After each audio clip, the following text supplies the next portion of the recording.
Council of scientific and industrial research के director general Shekhar Monday ने news nation से खास बातचीत की। उन्होंने कहा कि कोरोना के मामलों का बढ़ना चिंताजनक है। कोरोना को हल्के में लेने की वजह से मामले लगातार बढ़ते जा रहे हैं। नए स्ट्रेन पर कोरोना की वैक्सीन कारगर है, ये भी उन्होंने कहा, क्योंकि सवाल बार बार खड़े हो रहे थे, क्या नए स्ट्रेन पर कोरोना की वैक्सीन कारगर होती है या नहीं। जो खबरें महाराष्ट्र से निकल के आ रही है, मिनी लॉकडाउन लगाया जा रहा है, सोशल प्रोटोकॉल पहले की तरह हो गए हैं, 50 से ज़्यादा सोशल गैदरिंग नहीं हो सकती है, केसेस कई गुना तेज़ी से बढ़ रहे हैं, कम से कम कुछ शहरों में, 3 शहरों के मुंबई समेत अगर बात करें तो वैसी स्थिति को आप किस तरीके से देखते हैं महाराष्ट्र के लिए भी, और क्या अलार्मिंग है पूरे देश के लिए?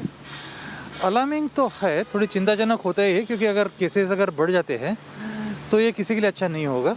जैसे कि हमने काफ़ी देशों में देखा है कि दूसरी लहर, तीसरी लहर ज़रूर आती है इसमें, और इसलिए आती है कि हम लोगों में थोड़ी सी लापरवाही आ जाती है कभी कभी, कि हम लोग सोचते हैं कि केसेस कम हो गए हैं तो इसलिए फिर हम लोग दोबारा सोशल गैदरिंग शुरू कर सकते हैं, मास्क छोड़ सकते हैं। ये बात गलत है। तो इसलिए महाराष्ट्र के जो नंबर जो बढ़ रहे हैं थोड़ा चिंताजनक तो ज़रूर है, लेकिन मैं समझता हूँ कि महाराष्ट्र सरकार ने इसके ऊपर जो कदम उठाए हैं वो सही तरीके के। इसके पीछे क्या ये वजह हो सकती है कि महाराष्ट्र में, क्योंकि शुरू में हमने देखा बहुत केस आ रहे थे, केरल में शुरू में कम थे, तो जिनकी एंटीबॉडी डेवलप हुई थी पिछले साल, खासतौर पर पहले 6 महीने में, वो एंटीबॉडी खत्म हो रही है, इसलिए केसेस में इजाफा हो रहा है महाराष्ट्र के अंदर? नहीं, ऐसे नहीं कह सकते, क्योंकि आज के दिन ये पता नहीं है कि एंटीबॉडी कितने लोगों में डेवलप हुई थी, और जो लोग बीमार हुए हैं अभी उनमें एंटीबॉडी थी या नहीं थी आज तक पता नहीं है, इसलिए ये निष्कर्ष निकालना मेरे ख्याल से सही नहीं होगा।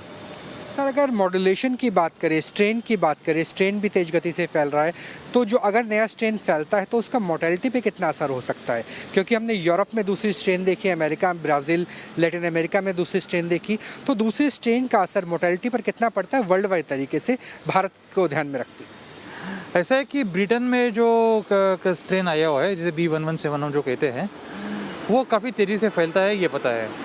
साउथ अफ्रीका का स्ट्रेन जो है B1351 जो है वो भी थोड़ा तेज़ी से फैलता है, और ब्राज़ील का जो है P1 है उसमें भी तेज़ी से फैलने की शंका है। लेकिन आज तक ये हमारे सामने में कोई ऐसा पुरावा नहीं है कि तेज़ी से फैलता होगा ज़रूर, लेकिन इससे क्या फैटेलिटी भी बढ़ती है या नहीं, ये अभी तक पता नहीं है।